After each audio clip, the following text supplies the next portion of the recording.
are misinformed. देखिए हमारे वहाँ पर राजदूत होते हैं, our ambassadors are there. We've got a very large representation. We've got business community there. People go freely. I think they are very well informed. What the situation is, the problem is our policy drift. It's not only vis-a-vis Nepal, all around the subcontinent of Dekhiya, there's a state of drift. Secondly, there's a mindset amongst the decision makers at the top who, when they're confronted with opinions which do not fit with their policy, don't accept them. So the only difference of what you're saying is that they're very well informed about Nepal, what is happening on the ground, but it's a different thing that is not being incorporated in an open manner in how this policy is being exercised. Third aspect I just want to touch upon is the Maoists have now come overground. Pradeep Giriji, neither in nature nor in Rajniti, there is no such thing as status quo ante. If the Maoists want to go back and take the gun, it's not the same thing again. They have come overboard and the past is now history.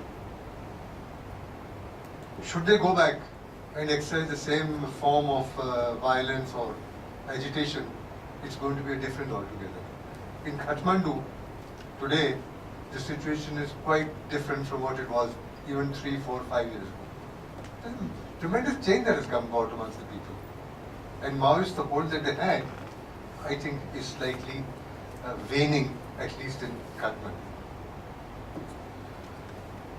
You must understand, because I have not ever, in this today's presentation, naturally it was limited, you wanted to restrict yourself to certain issues, otherwise the presentation would be. Indian policy today, and Vijay, this is important for you also, is to quite an extent being distorted, not only dictated or influenced, distorted by what they feel China is doing. Yeah. The China factor is there in a very big way. And it is also affecting Nepal in a very big, the ordinary people.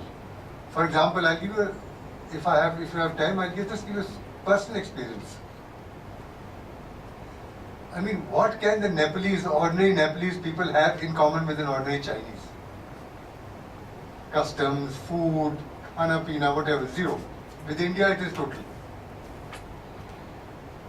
Last March or April, there was a big North Asia, South Asia dialogue. And there was a Chinese delegation besides all from India and South Asia, very big delegation from Nepal who were the hosts, North Korean, Japanese, etc., etc. I was the only keynote speaker. Sabko 5 given 5 minutes each, 10 minutes each. I was told immediately after the lunch session, after lunch, the General Sehgal, you are the keynote speaker, you please speak as long as you like. You want to speak for 30 minutes, 40 minutes, 1 hour or more. I spoke for about 40 minutes, and in the interactive session, all around, people were quite happy with my talk and the comments were very favorable. Then came tea break, and I think there were about 70 Nepali delegates, most of them the medical fraternity. I can name some of them, to come to mind. They really went out of the way to congratulate me for what I had said. After tea, the Chinese delegation ka jo head, he asked the chair, that can he say something on the talk given by your General Sehgal? He said yes. In those 4 minutes, he didn't comment on my talk, it was a philippic. He just protested violently. And the chairman then finally told him, please sit down, why are you criticizing it? Just say what is it that you don't agree with. And he made him sit down. Matter ended. Next day, believe you me, the entire day, not one, when the Chinese delegation was there, not one of those people who had given me their cards said, "Aap phir aiye, we want to invite you, you please come and give." They kept away from me. The fear of the Chinese is palpable in many parts of your decision makers. So this is a factor which has got to come in. Today is not my day to talk, I just happened to come because I heard there was a session on Nepal, I quickly changed and came. and Pradeep Giri is speaking. But there are other external factors which have now started influencing what's happening in Nepal. It's not a question of just India kya kar raha hai aur wo kar raha hai. Again, you've already mentioned the Paris tendencies. I think somebody else who touched upon abhi now sub-regions want much greater autonomy, even on talking of breaking away or that type of autonomy. These are new factors that have come. And the last point, second last point I want to make is you're absolutely right. Today, the Chinese are pumping in money at a rate which India is not in a position to match. And I can give you details at another time. And the Nepalese army, which was traditionally very solid with the, I can assure you, the Chinese are trying to influence them as well. And they're giving them weapons, they're giving them various other forms of this thing. So these are new factors. Therefore, again, I want to reiterate to say that our policy makers are they're ill-informed about Nepal. That is not so. They're very well informed, but there are certain other factors that have come. Were there to be elections now, it's my belief, and I'm certainly not that well informed about Nepal as Vijayji or all of you sitting here, I don't think the election results would be the same as they were the last time. I'm totally completely agree. He just compliments my position. I support whatever I said. Okay. Mine is just नहीं ठीक है बिल्कुल It's very interesting. मुझसे छूट गया था आपने बता दिया. I have no problem with any of it. Can I request our democratic socialist friend from Germany, Dr. Kla, to make some observations? If he would wish to. Not really, since I have only a very limited knowledge of Nepal, and I would attend it in IDSA. There's one Professor Jha who works on Nepal, so where I listened as a modest student, and my direction from a German point of view would be also, how systematic do you think is really the Chinese attempt to have a stronger presence in Nepal, because if I listened rightly to Professor Jha, contrary to what you just said, that India is still matching and even in a better position than China currently in Nepal. So to get perhaps a realistic assessment of the forces and how you can keep your own autonomy as a state and not to become subservient to any of them. Thank you. That was a question. I'll come back. Yeah. Please. और No. भी अच्छा. एक round कर दीजिए फिर चलिए. Thank you, Chairman. Well, I think the question of any state for the matter, maintaining its autonomy, for the matter, relative autonomy, let's say. So no country, no state, nation state seems to be very autonomous at its hour, thanks to globalization. You know, even the Nordic countries are facing such great difficulty in maintaining what they were doing in past as social welfare nations and states.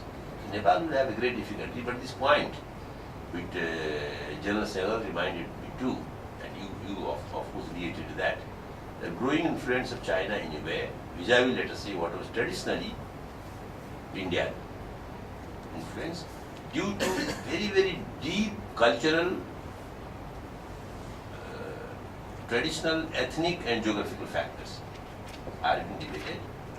And I would say for us to maintain our autonomy is more by going to our roots, in the real sense of the term, Swaraja as they say.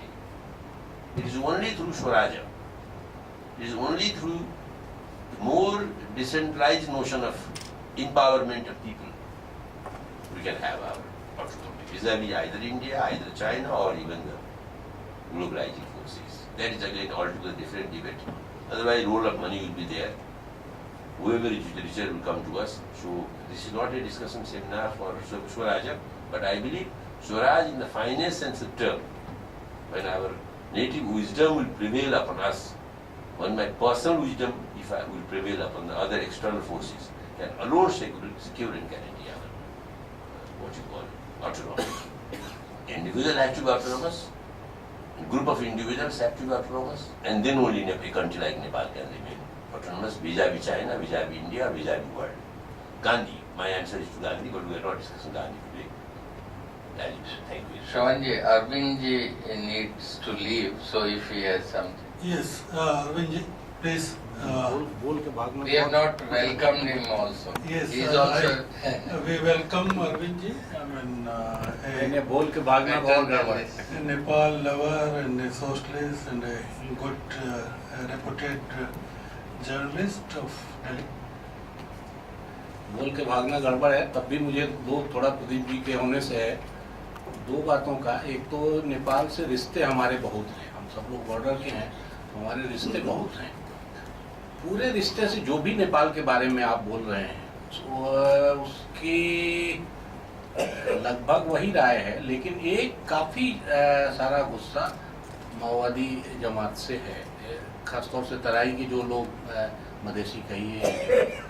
अब ये गुस्सा कई discussion में खासतौर से यहाँ जो लोग उनके सिंपैथाइजर हैं उनसे जब भी बात हुई थी कि ये जिम्मा मान लीजिए अगर पूरे मुल्क को लीड करना है माओवादियों को, तो उनको भी ये गुस्सा मालूम है कि उनके खिलाफ ये गुस्सा है, तो उसका वो क्या कर रहे हैं। और अभी तक उन्होंने कोई खास वो आखिरी जो चुनाव का दांव पेच आप कहिए तो उसमें अंत में आके उन्होंने शायद कोई एक दांव सीखा। अदरवाइज मुझे तो लगा कि राष्ट्रपति, प्रधानमंत्री और उपराष्ट्रपति तीनों ही मधेसी जमात के हाथ में आ जाएगा, क्योंकि उन्होंने अपना कार्ड शायद डेमोक्रेसी में ज़्यादा बेहतर ढंग से खेला। तो अंत में आके शायद उनको ये समझ में आया कि ये हाथ से बाजी निकल रही है, तो उन्होंने उस किस्म के तो एक तो ये नाराजगी क्या गैर जेन्युइन है, कितनी जेन्युइन है, ये अपनी जगह है। और दूसरा मुझे लगता है हम सब लोग जब डेमोक्रेसी की बात, आप भी रामदेव और इनकी बात कर रहे थे अन्न आंदोलन की, हम सब लोग असल में जब डेमोक्रेसी की बात करते हैं तो डेमोक्रेसी दो लेवल पे काम करती है। एक तो हमारे दिल के लेवल पे काम करती है कि हम सब लोग अपने को फील करें कि हम बराबर हैं और हमारा भी हक है हमारी डिसीजन मेकिंग में, गलतियों में, सही फैसलों में। और दूसरा डेमोक्रेसी इंस्टीट्यूशंस के माध्यम से काम करती है। नेपाल में मेरे हिसाब से ये पहले फेज वाली डेमोक्रेसी तो आ गई है, लोग गोली खा के भी डेमोक्रेसी के लिए खड़े हुए हैं और खड़े होके अब तक, और वो लंबी लड़ाई लड़ी है उन्होंने, राजशाही से भी लड़ी है, रानाशाही से भी लड़ी है, और अभी भी अगर उनको डेमोक्रेसी ढंग से नहीं मिली तो मुझे लगता है कि लोग अभी लड़ने को तैयार हैं। लोग चुपचाप बैठेंगे नहीं, दब के कहीं छुप नहीं जाएंगे, ये स्थिति है। लेकिन जो दूसरा पक्ष है वो क्यों बार बार फेल हो रहा है कि जो डेमोक्रेटिक इंस्टीट्यूशंस हैं, पार्लियामेंट छोड़ दीजिए, अभी पार्लियामेंट बनना और कॉन्स्टिट्यूशन बनना एक प्रोसेस में है, लेकिन जो पॉलिटिकल पार्टीज हैं, जो पॉलिटिकल लीडरशिप है, जो पॉलिटिकल आइडियोलॉजी है, उसमें क्यों नहीं कहीं से भी कोई ढंग का।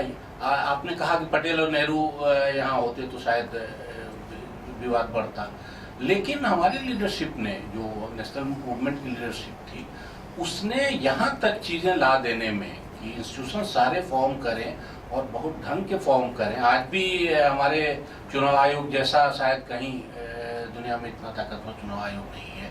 तीनों फॉर्म जो शासन के हैं वो अलग अलग हों, बाकी इंस्टीट्यूशन जो इंडिपेंडेंट होने चाहिए वो इंडिपेंडेंस दिया। नेपाल क्यों नहीं इस ट्रांजिशन से निकल पा रहा है, और क्यों बात अभी भी ले दे के कि प्लूरलिस्टिक होगा या मल्टी पार्टी डेमोक्रेसी होगी, इतने तक पे अटक के रह गई है।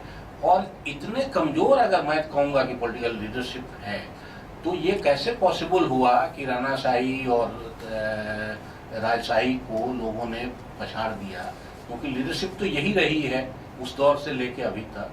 तो ये क्या कंट्राडिक्शन है, क्यों कैसे हुआ, ये मेरी समझ में ढंग से अभी भी नहीं आता।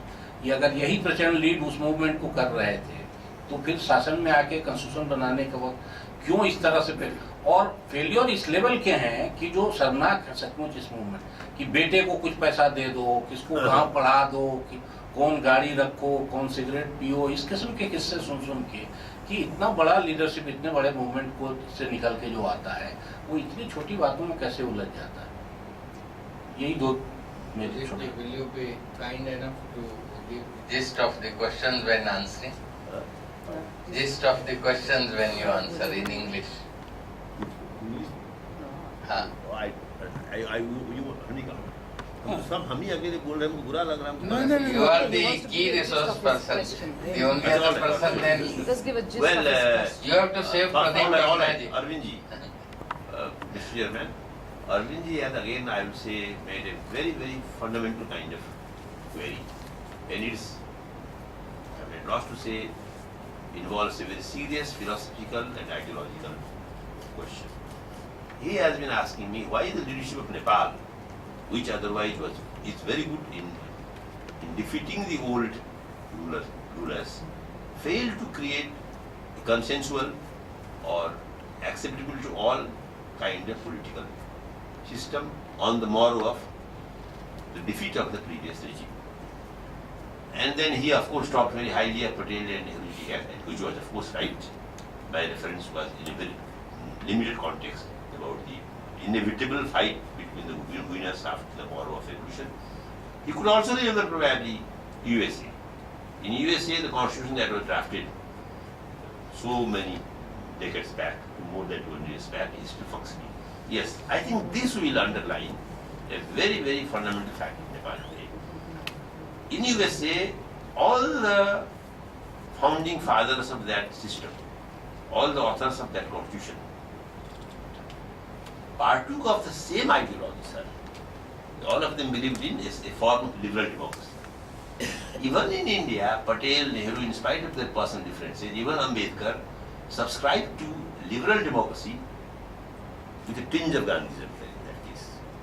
But when in society, for a number of reasons, there are sharp antagonism in terms of class and in terms of caste, what happens? The leadership has a greater task to perform after that. India was lucky for many reasons. Fortunate country for many reasons other than having leadership like Gandhi, Nehru, chiefly Gandhi I would say, not to mention Jayaprakash ji. About Gandhi, well, Loya used to criticize Nehru ji, look, this man considers Buddha a greater man than Gandhi. These are quotations from Loya. I also, in my own way, think history is yet to witness a man of that stature. It was, if I was at all to attribute the success of Indian democracy to one person, I know this is the fallacious argument. The one person may not be responsible for such a tremendous achievement. But Gandhi certainly looms large in the background about success of Indian democracy. The tolerance that he taught, the mutual respect that he taught, the way he addressed the communal frenzy, the way he approached his enemies or respected his enemies, etc. I mean, in Nepal, not only Nepal, what do you say of Burma? What do you say of Pakistan? What do you say of even Bangladesh for that matter? India is the one exception. Most of the third world countries are still fighting to create any kind of system. Now, there is a very famous saying in political science or sociology, when a nation is being crafted, when a nation state is being founded, the leaders create the institutions. But once the institutions are there, institutions create the leaders. Yes, it was sheer fortune of India to find leaders who could create durable institutions. Yes, we could not do that. But again, Nepal is the rule in third world, India is the exception. And so is America, I would say. So yes, we have been unfortunate in having the kind of leaders we had over the last 60 years. And again I repeat that historic quotation. When a country is being founded, when a nation state is being drafted, when a nation state is being crafted, the leaders create the institutions. And once the institutions come into being, it is secondary who is the leader. Tomorrow, who becomes the president of India is secondary, the institutions are there. Who becomes the president of the state is secondary, he will be there.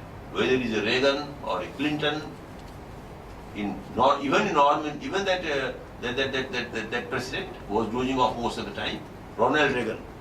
Ronald Reagan, by common consent, is one of the most successful presidents in India because he's in the USA. He's supposed to have been instrumental even for the collapse of Soviet Union ultimately. So it's institutions who run USA and in India. I accept that. But in the case of Nepal, yes, we had not very successful leaders coping with the problems, but don't be unkind to them. This is a rule in third world rather than in Nepal. Thank you. Mr. Chairman, can I just one sentence? Please. Because you're talking of institutions, Please. Mr. Pradeep Giri, just to Please. support what you're saying. Jean Monnet, whose vision created the European Union, very pithy statement. He says, without people, you can do nothing. But without institutions, nothing will endure. Yeah, yeah. Yes. Can I request Jana to, well, she has been an a student of Nepal, studying Nepal, lived in Nepal, understands Nepal than most people, and being an outsider, she looks at things impartially without getting involved. We in India, when we talk of Nepal, we have our prejudices also sometimes overpowering us. Our big brother attitude also sometimes reflects when we talk of Nepal. But she, coming from a neutral country like Finland and having seen how the democracies function in West, I think she would be having a lot to share with us about her vision about Nepal. Thank you. Thank you, Mr. Chair. I think, unfortunately, you gave a bit too promising picture of my knowledge about Nepal and many other issues. It is true that I was in Nepal from August 2004 to August 2006, and well, you know what has happened during those years in Nepal, so it was quite an experience to be there and try to follow the situation. But as Professor Sangal has said, the situation is quite different now, and unfortunately I haven't had the opportunity to follow so closely anymore what is happening in Nepal. But I have found the discussions very interesting, and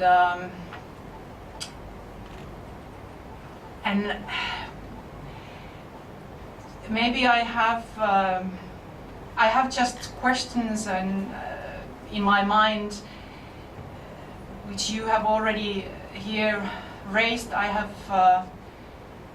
when I was in Nepal, this relationship between India and Nepal was always a bit mysterious for me in a certain way, that I could see that there is a certain closeness, and of course there are many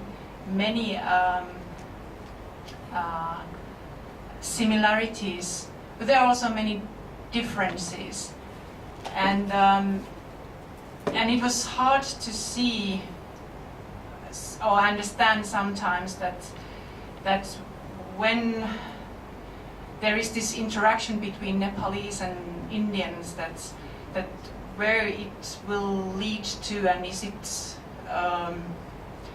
supportive or not. And I think in general I would or I'm asking also from myself that when we are entering and with the dialogues and whatever actions we are taking, are we really ready for all the consequences what are followed up with the dialogues? Are we ready for also those results which come up, which are maybe not such results what we were hoping for? And that's one sort of very general question what I have had in my mind also when having these dialogues and trying to understand what is going on. And the emphasis of bottom-up approach, I think that is the most important thing we have here today discuss about the Dalits and how important it is to include their views, and also we heard from Narendra that here in India the Adivasi way of thinking and seeing the world is still missing. And when I was in Nepal, the whole issue of social inclusion was the issue, and it's still the issue. And of course we have to speak about Dalits like one group, but of course we know that the reality, it's a very heterogeneous group. It's not, there are Dalits who are relatively okay, not compared with maybe some other groups, but among themselves, and then there are really the poorest of the poor. And when talking about these issues, it's always very important to recognize the fact that we put in one chunk, or we are talking like it would be a one heterogeneous, homogeneous group, but in reality we have many situations, and how we consider that when we have the dialogues and have the different kinds of approaches and actions. I think that's a very big question. Then one question in my mind is that Nepalese people have gone through quite a history during all these decades, hundreds of years, and well, the last 10-12 years has been quite a remarkable one. But I'm wondering the patience of the Nepalese people, that how it will last with all these processes, because there are many people who have received lots of different kinds of promises and they have got disappointed, and I'm just wondering from where they get the strength to continue, because it's a very complicated situation, and it's not going to be very easy way, and it will take a long time.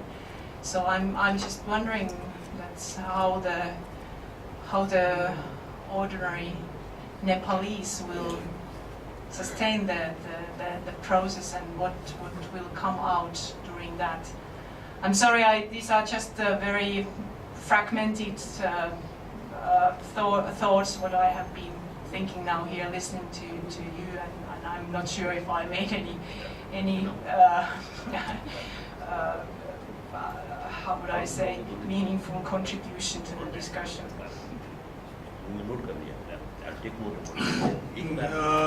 Giriji is saying that he has taken note of what Jana has said, and he wants to hear from others to make their point of view. Once I will reply. So he will make a final reply at the end. Can I request now Tamtaji? I mean, he has been with us and he takes a lot of interest in Nepal. And one point which was made by Pradeep Giriji was that when it came to how the issue of Nepal can be tackled at the civil society level, then Pradeep ji had suggested many ways, and one of that was how the Member of Parliament can take up the issue. Visiting Nepal, knowing first-hand information, knowledge, forming a group in Parliament of like-minded people. Pradeep ji had started from the Chandrasekhar's days, at how we had such great people who were championing the cause of Nepalese population that time. and the entire thing has now slipped into the hands of bureaucrats, he says.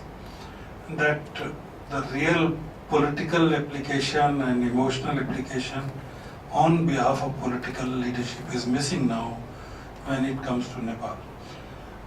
Tamtaji, we can request you to take a lead in this regard, not only making your points here, but in Parliament and making a group of like-minded people, initiating what the people of Nepal are expecting from our members in Parliament. Thank you.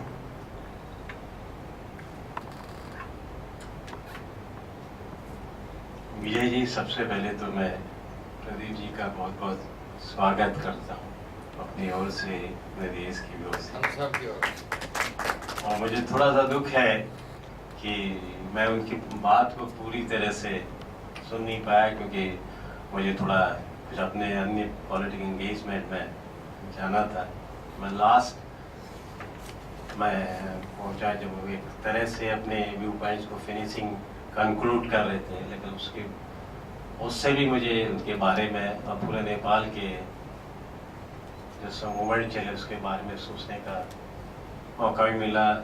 कुछ बातें अन्य जो यहाँ पर आई हैं, सैगल ने भी कुछ बात की है। दो तीन चीज़ें मुझे लगती है, दुनिया बदल रही है, देश बदल रहे हैं, रिश्ते बदल रहे हैं, हर कंट्री मैच्योर हो रही है और उसमें हर किसी को बदलना होगा। हिंदुस्तान को भी बदलना, मैं सबसे पहले तो मैं समझता हूँ हमको भी बदलना होगा। हम लोग नेपाल को कितना as a independent sovereign country के रूप में देखते हैं, या कितना हम वो अपने एक्सटेंडेड कल्चरल इन्फ्लुएंस के रूप में उसको वजूद को एक देखते हैं, इसके संदर्भ में भी हमको देखना होगा। नेपाल की जो स्थिति है, नेपाल एक लैंडलॉक्ड कंट्री है, हमारा पड़ोसी मुल्क है, लेकिन अगर उसी के दूसरे साइड से भी देखिए कि नेपाल हमारा ही पड़ोसी मुल्क नहीं है, नेपाल चाइना का भी पड़ोसी मुल्क है। और दोनों ये मुल्क, इंडिया और चाइना, आज दुनिया के पैमाने में अपने अस्तित्व को लेकर, अपनी बड़ी हुई ताकत को लेकर के दुनिया के पैमाने में नई ताकत के रूप में उभर के आ रहे हैं। और ऐसी स्थिति में नेपाल भी एक हिस्टोरिकल फेज में, टर्निंग के फेज में अपने वजूद को नई तरह से तलाश रहा है। एक डेमोक्रेटिक कंट्री के रूप में, जो पहले मोनार्की, एब्सोल्यूट मोनार्की से फिर मिला जुला डेमोक्रेसी, फिर मोनार्की, और एक नए प्रयोग के रूप में नेपाल जा रहा है। उसमें सब कुछ हमारी तरह से हो ये तय नहीं है कि एक फोर्सेस के रूप में जो हमारे वहाँ एकदम बैंडेड फोर्स है, पॉलिटिकल आइडियोलॉजी, वो वहाँ पर रूलिंग स्टेट है। हमारे देश में हम आज भी इंडियन स्टेट के एक तरह से एक्सक्लूडेड उसमें बैंड जोन में है, और नेपाल के अंदर हमारी सारी एक रूलिंग स्टेट है। तो उससे नेपाल की जनता के कोई ना कोई रिश्ते और डेमोक्रेसी में है। तो इन सवालों को भी इंडियन डेमोक्रेसी, इंडियन स्टेट को, भारतीय सिविल सोसाइटी को भी, भारतीय पॉलिटिकल लीडरशिप को भी समझना पड़ेगा। और उसमें एज बीइंग कि नेपाल किस तरह से ये दो बड़े मुल्क, पड़ोसी मुल्क, जिनके साथ उसके रिश्ते रहे होंगे। हमारे साथ नेपाल और हिंदुस्तान के बहुत ही क्लोजर सामाजिक सांस्कृतिक रिश्ते रहे हैं, लेकिन मुझे लगता नहीं, ऐसे ही नहीं कि चाइना के साथ भी, तिब्बत के साथ भी जो नज़दीकी पार्ट है वहाँ भी रिश्ते रहे होंगे। हमारा बॉर्डर एकदम खुला था, इसलिए आना जाना बहुत तादाद में था, और आज धीरे धीरे उनका उधर भी जाना हो रहा। तो इसलिए एक मुल्क 21वीं शताब्दी में अपने अस्तित्व को जो तलाश रहा है, आगे बढ़ा, उसको इन दो बड़ी हुई इकोनॉमी, दो बड़ी हुई ताकतों के साथ भी बराबरी के रूप में अपने रिश्तों को देखना है। जिस तरह हमारा वहाँ इन्फ्लुएंस था, अगर दूसरा मुल्क पड़ोसी भी अपना इन्फ्लुएंस बनाता है, और नेपाली स्टेट को, नेपाली पीपुल्स को उन दोनों रिश्तों से कैसे वो समझते हैं, उसको हम इस बात के लिए न ले जाएं कि वहाँ पर चाइनीज इन्फ्लुएंस बढ़ रहा है। तो कहीं ऐसा नहीं कि जो मुल्क हमारा बहुत सदियों से मित्र राष्ट्र था, वो हमारी ओर ही देखने लगेगा संकित नजरों से। क्या मैं अपनी फॉरेन पॉलिसी को एज ए इंडिपेंडेंट स्टेट के रूप में रेगुलेट तय कर सकता और नहीं कर सकता। ये संदर्भ आज के हालात में हम सबको, हिंदुस्तान के लोगों को नेपाल के संदर्भ में लेने पड़ेंगे, तभी मैं समझता हूँ जो हमारे गहन रिश्ते से कल्चरल, सामाजिक, सांस्कृतिक, आर्थिक वो और प्रकट हों। अगर हम उस मुल्क को शंका की निगाह से देखेंगे तो उसमें दूरियां बढ़ेंगी, घटेंगी नहीं। ये इस समय के आज के संदर्भ में मैं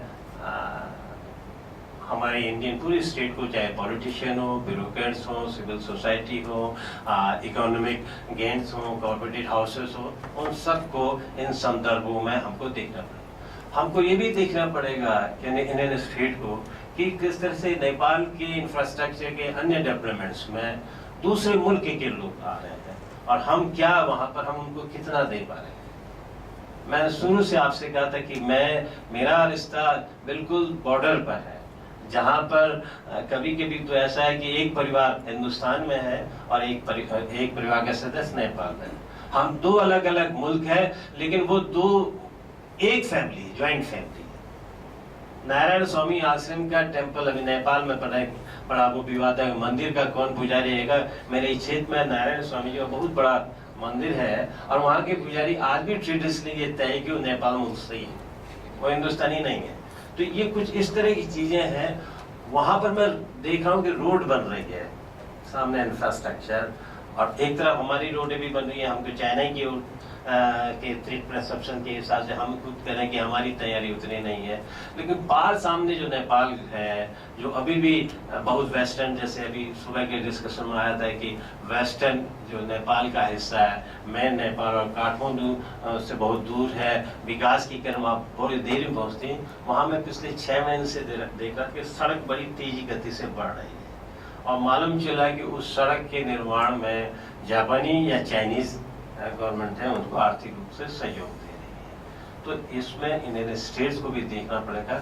अगर हम उस मुल्क के साथ अपने रिश्तों को और आगे बढ़ाना चाहते हैं, दूसरे लोगों की गतिविधि को, इंटरफेरेंस को कम करके आंकना देते हैं, उसी तादाद में चाहे हमारी आर्थिक पावर कितनी, हमारी क्षमताएं कितनी हो, कभी न कभी अपने प्रभाव को, इकोनॉमिक एड भी एक तरह का फॉरेन पॉलिसी का बहुत बड़ा इंस्ट्रूमेंट होता है, उसकी ओर भी हमको भारत सरकार, भारत को ज़्यादा ध्यान देना पड़ेगा कि हमको अपने इन्फ्लुएंस को बनाए रखना है कि हम कितने हद तक वहाँ पर इस तरह के विकास में सहायता दे सकते हैं। और उसकी टर्म कंडीशन आज के संदर्भ में नेपाल जब आपने आपको एकदम नए रूप में देखता है, नई ताकत के रूप में देखता, जब वो कहता कि मैं अपने रिश्तों को, जैसे हिंदुस्तान में भी हो रहा है, ये जो सोशल ग्रुप पहले बहुत ज़्यादा दया के रूप में सरकार से स्टे से मांगते थे, अब चाहते हैं बराबरी की हिस्सेदारी।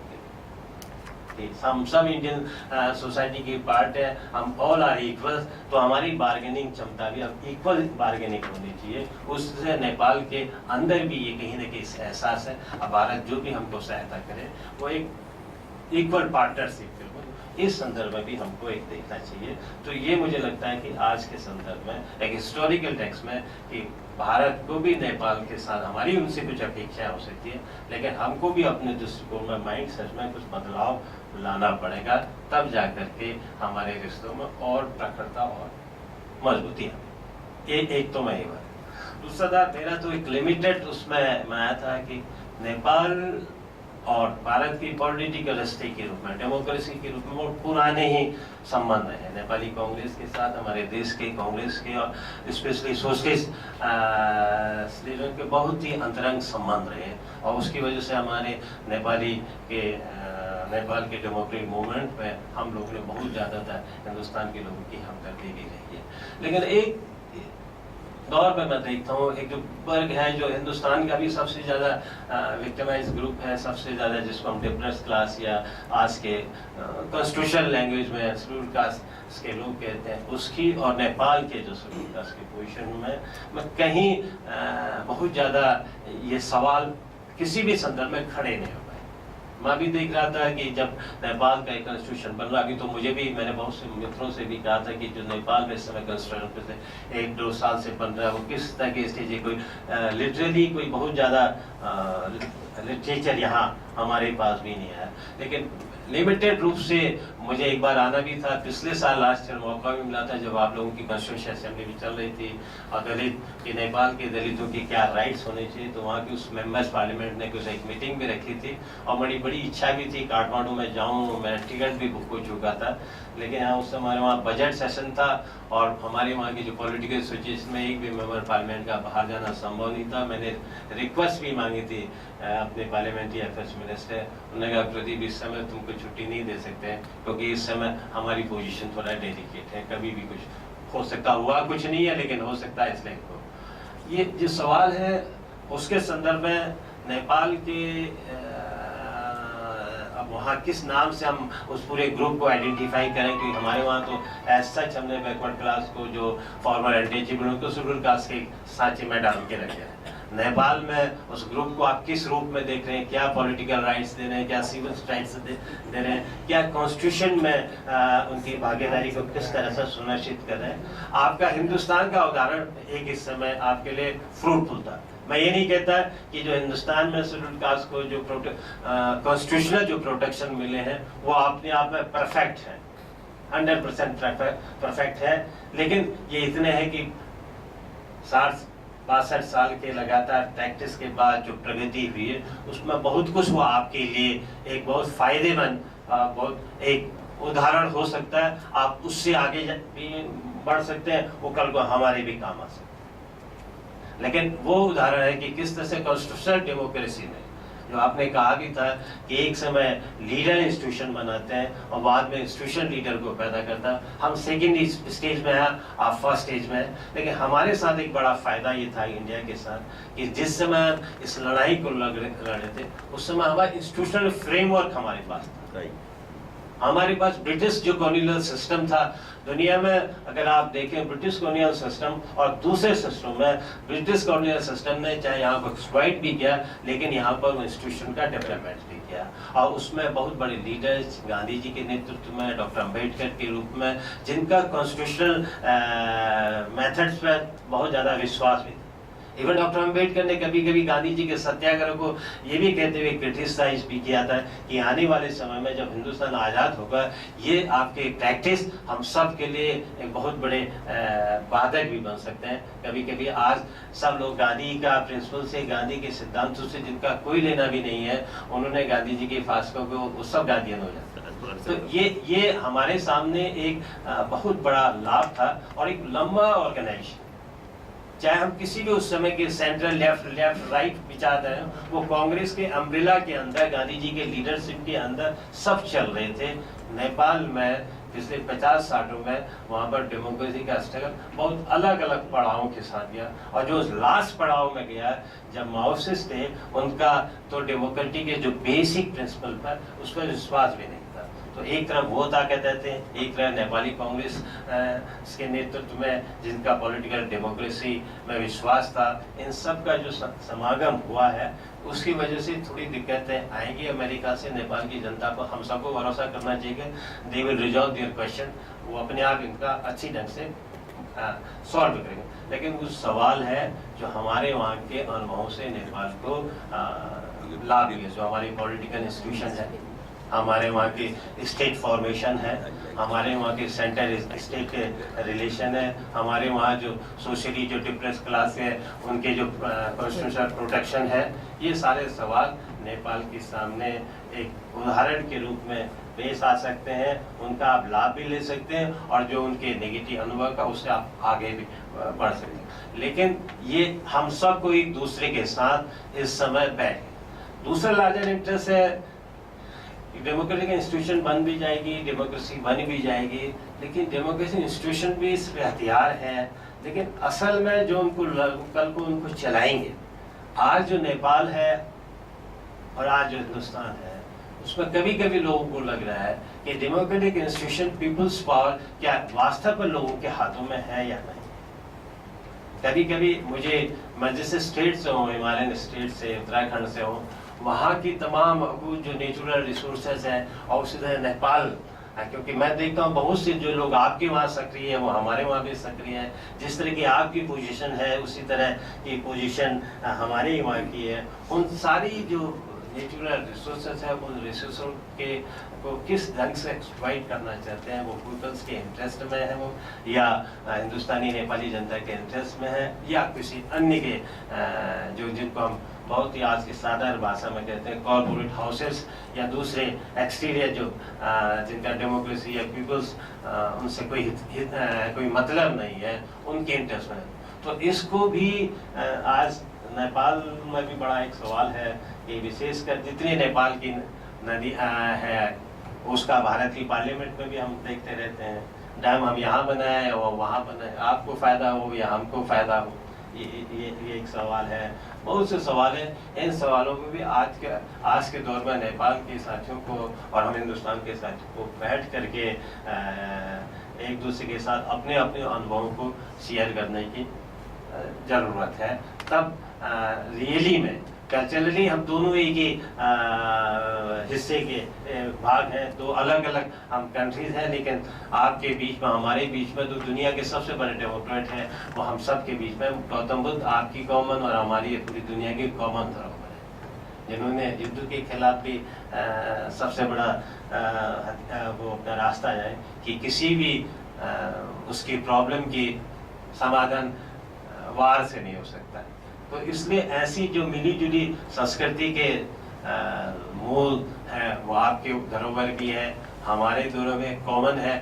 हम में आप में झगड़ा हो सकता है कि ज़्यादा आपकी धरोहर है या ज़्यादा हमारी है, तो उन दोनों पर भी हम सबको विचार करना चाहिए। लेकिन अंत में यही है कि 2 पॉइंट में, एक तो हम सबको भी, हिंदुस्तान को भी इस बात पर कि नेपाल एक नया मुल्क अपनी आज़ादी, अपनी डेमोक्रेसी मूवमेंट के द्वारा मजबूत हो रहा है, उसको अपने रिश्तों को, अपने हितों की, जिस तरह हम कहते हैं कि हमारे नेशनल इंटरेस्ट है, उसके भी कुछ नेशनल इंटरेस्ट हो सकते हैं। हो सकता है कि उसमें और हम में कभी कभी टकराव या कुछ विरोधाभास हो सकता है।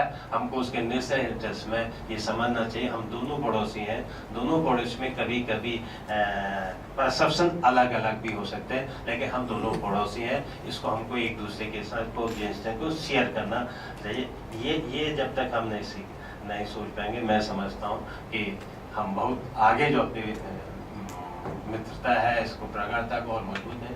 और दूसरा ये कि नेपाल का अनुभव भी और हिंदुस्तान का जो विशेष का जो बैकवर्ड क्लासेस लोग हैं, शेड्यूल्ड क्लास के, और जिनको एक्स अनटचेबल है, कि उसमें अभी भी हिंदुस्तान की सरकार भी बहुत ज़्यादा साफ नहीं है। जैसे दुनिया में यूएनओ में एक रेजोल्यूशन आया कि रेशियल डिस्क्रिमिनेशन, रंग भेद की जगह, तो तमाम तरह के फॉर्म को हम रेस करते हैं, लेकिन हम कास्ट को रेस के रूप में नहीं देखते कि दिस इज मतलब हिंदुस्तान की सरकार भी तो उसको, और मुझे कभी कभी लगता है कि हम रंग देख के तो हम एकदम डिफरेंट कर सकते हैं, लेकिन कास्ट देख के तो पूछ के ही हम डिस्क्रिमिनेशन करते हैं। तो this is most dangerous discrimination, racial discrimination. तो ये परसेप्शन के बारे में भी नेपाल और हिंदुस्तान के जो साझा अनुभव है, क्योंकि हम एक साझा संस्कृति के लोग हैं, उसमें अच्छे भी कुछ बिंदु हैं, कुछ नेगेटिव बुरे भी बिंदु है, इसको हमको मिलजुल करके शेयर कर सकते हैं, तभी हम यूनिटी की प्रगति में अपनी सार्थक भूमिका निभा सकते हैं। इतना मुझे कहना। Thank you. बहुत बहुत धन्यवाद टंका जी।